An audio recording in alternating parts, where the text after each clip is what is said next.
Okay, next episode, we are putting a fuel system in this thing using a bunch of radium parts, some dish works, and a bunch of lines and fittings from Earl's Vapor Guard. We're gonna install the rail, the injectors, a fuel pressure regulator direct mount, fuel pulsation dampener, and a 525 Hellcat fuel pump. Should be a fun one for you. This radium rail has some interesting install stuff. So let's go ahead and jump in and do that first, and then we'll knock out the fuel system. Unboxing the fuel pressure regulator. This thing is so nice and compact compared to the other ones I have. Like, it's so much smaller than a normal Aeromotive, the old school one. It's about, the same size as a SARD in the middle, up top a little thicker, but that SARD's only little NPT fittings. This one, we have an actual -6 orb.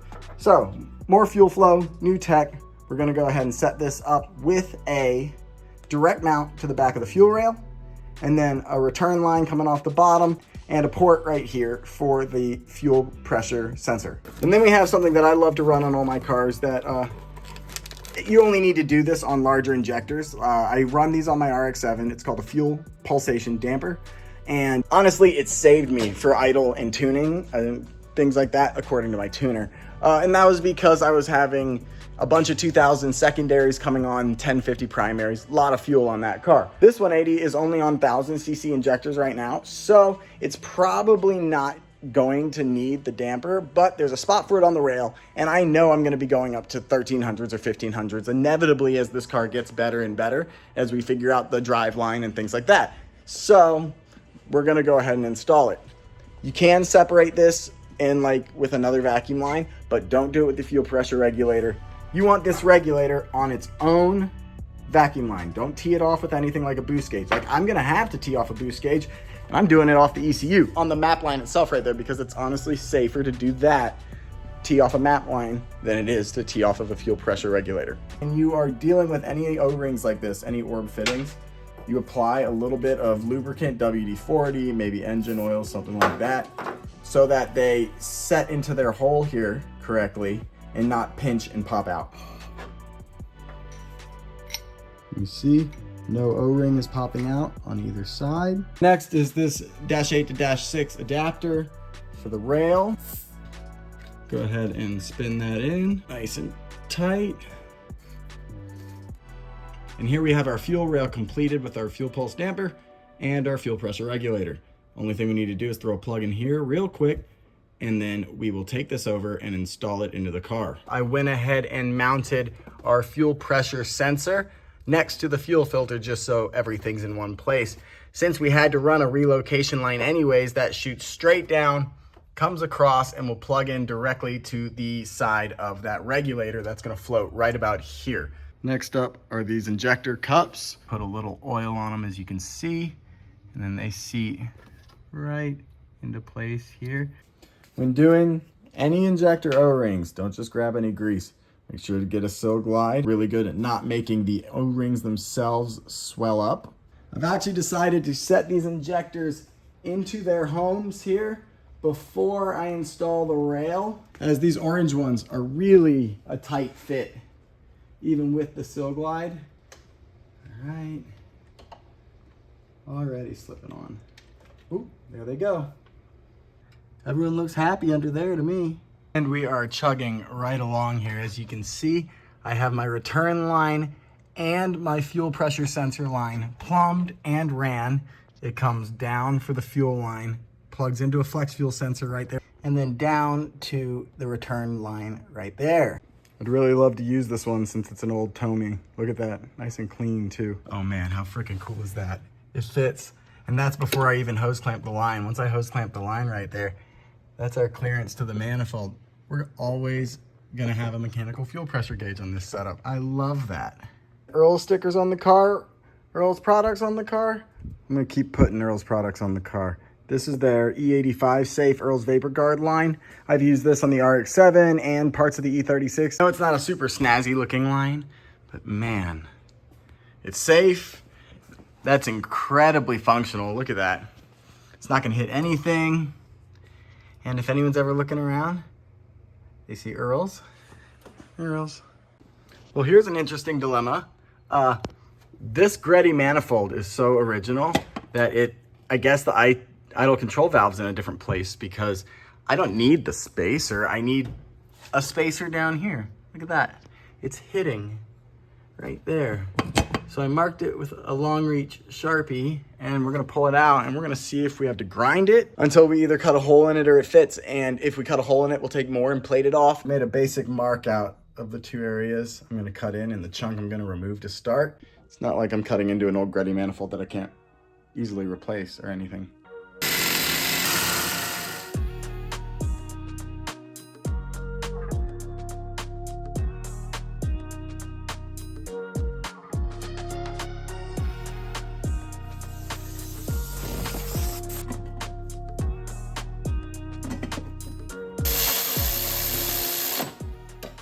I mean, that is tight. That being said, happy with that. I thought I was gonna have to find a new intake manifold, so that's pretty exciting. Fuel system is done, and it is time to flush all the lines and prep this thing. But we don't have a good fuel pump in it. Although it might definitely be a nice pump back in the day. Now, that's old. And not only is that old, it also had a risk of shorting, as you can see. That wire is completely burned through up against the side right here. Okay, it's time to wire up the fuel pump. We can't unfortunately use these. It is not a large enough wire for the amperage draw of this 525 Hellcat pump. I thought I was gonna use an ATL bulkhead like I have in the past and plug it somewhere for the wires to come through, but it was too high and the cover is gonna hit anywhere but here. So I've used these before on the RX-7. We're gonna use these again on this fuel hanger. It is a really nice assembly that uses some through bolts with some coating, like I guess PTFE or something like that, so that they don't ground. And then you have a stud connection on either side for everything. But first things first, we need to disassemble this old pump entirely. Then we will break these off or grind these off, whatever way I find best, and we will drill this out and we will get these things mounted and wired. A little WD-40 goes a long way when doing these. Now this lines up nicely. We can go ahead and clamp this right here and it should be good. Then we can put a larger wire onto these and run them up to our new bulkheads we're gonna cut into these old locations. And the best thing I could think to use for a spacer is some ethanol safe fuel line, because that will last forever in there. It's super jammed into place. It aligned to the pump just perfectly. I mean, that was easy. Now we can go ahead and set up the radium bulkheads and call this done. I did one to practice and figured the best way to take these out, starting with cutting your wire, this one, blue and red. I've made note of these already. Then cut the inner strap out right here between them, make space. Then get a big old set of pliers, grab on, you just lean, there it goes, and it'll break it right out. Drop out the bottom part as well. It's right here, as you can see. And how convenient that we had to buy a 15/64 drill bit for that radium stuff. And man, if it isn't perfectly 15/64, I mean, look at this. I love when things work out. Just like that. Okay, what we have here is pretty simple. You got the top part of the stud, then you have a little washer right there, as you can see, then the insulation sleeve, another washer, and a double nut with the anchor point or your eyelet between here, and then one eyelet here with another nut on top. So these are gonna go relatively quickly. The only problem with a setup like these is these are too tall, and Radium advises you don't use it if they are too tall. But I've learned that if you just cut them down a little bit, they still seal perfectly. You just throw your little washers on either side and you're good to go. To tighten this down with 3/8 tools, you can see I have the washer on either side there with the sleeve in the middle. That is ready for our ground strap.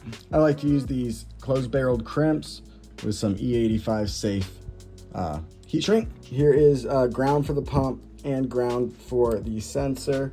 Ran up to a completed stud. Out of the way, not touching anything, sealed. If this was power, it would not be shorting against anything.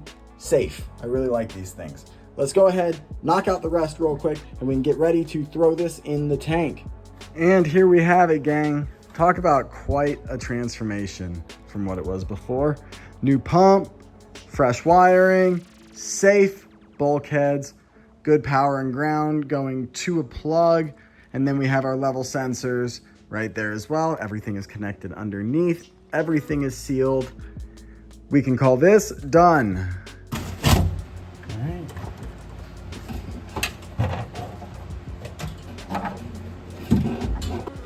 All sealed up and tight. Here is the completed setup with the new 525 pump, the radium hangers, new thicker ground going up to the shock tower, thicker wire going to the relay. Everything is organized. Here's my fuse. There is a plug underneath this, so we will go ahead and pop this up and unplug it so we can get ready to build oil pressure. But we'll save that for another episode, guys. That was a lot, but that's what you need to do if you want E85 and if you want a clean fuel system. Well, appreciate you guys. We'll see you on the next one on this build series for this 180SX.